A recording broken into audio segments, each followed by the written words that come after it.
السلام علیکم۔ اللہ پاک آپ کو خوش رکھے۔ چینل کو ضرور سبسکرائب کر دیں۔ بسم اللہ الرحمن الرحیم۔ زبان اور شرمگاہ کی حفاظت۔ حضرت محمد صلی اللہ علیہ وسلم نے ارشاد فرمایا، اگر کوئی اس بات کا ذمہ کر لے کہ جو چیز دونوں جبڑوں کے درمیان ہے اور جو چیز دونوں ٹانگوں کے درمیان ہے وہ ان دونوں کی حفاظت کرے گا تو میں اس بات کا ذمہ کرتا ہوں کہ وہ جنت میں داخل کیا جائے گا۔ میانہ روی۔ آپ صلی اللہ علیہ وسلم نے ارشاد فرمایا، یہ تین باتیں جس کسی میں پائی جائیں اس کو حضرت داؤد علیہ السلام کا سا ثواب دیا جائے گا۔ ایک تو خوشی اور غصے کی حالت میں انصاف کو ہاتھ سے نہ جانے دینا، دوسرے آسودگی اور افلاس کی حالت میں میانہ روی کا خیال رکھنا، تیسرے خلوت اور جلوت میں خدا سے ڈرتے رہنا۔ حقارت کی نگاہ۔ حضور پاک صلی اللہ علیہ وسلم نے ارشاد فرمایا، مسلمانوں میں سے کسی کو حقارت کی نگاہ سے نہ دیکھو، کیونکہ جو اس کوپ میں سے چھوٹا بھی ہے وہ خدا کے نزدیک بڑا ہے۔ عمدہ چیزیں۔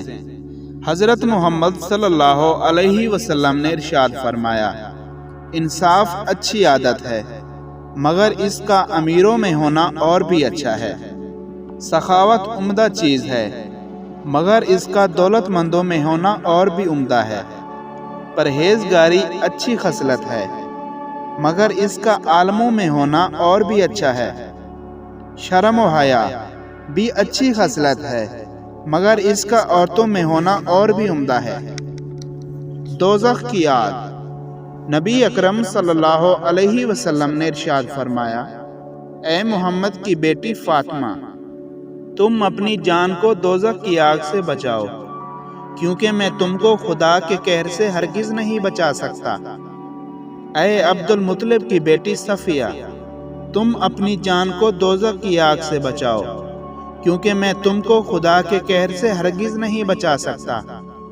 اے عائشہ، تم بھی اپنی جان کو دوزخ کی آگ سے بچاؤ، کیونکہ میں تم کو بھی خدا کے قہر سے نہیں بچا سکتا۔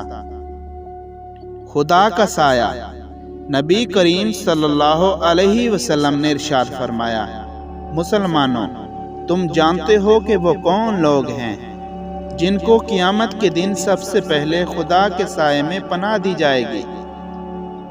ان لوگوں کی صفت یہ ہے کہ اگر حق بات ان کے سامنے کہی جائے تو وہ فوراً اس کو قبول کر لیتے ہیں، اور اگر ان سے سوال کیا جائے تو فیاضی سے پیش آنے میں کبھی دریغ نہیں کرتے، اور لوگوں کو اسی بات کا حکم دیتے ہیں جس کے وہ خود پابند ہیں۔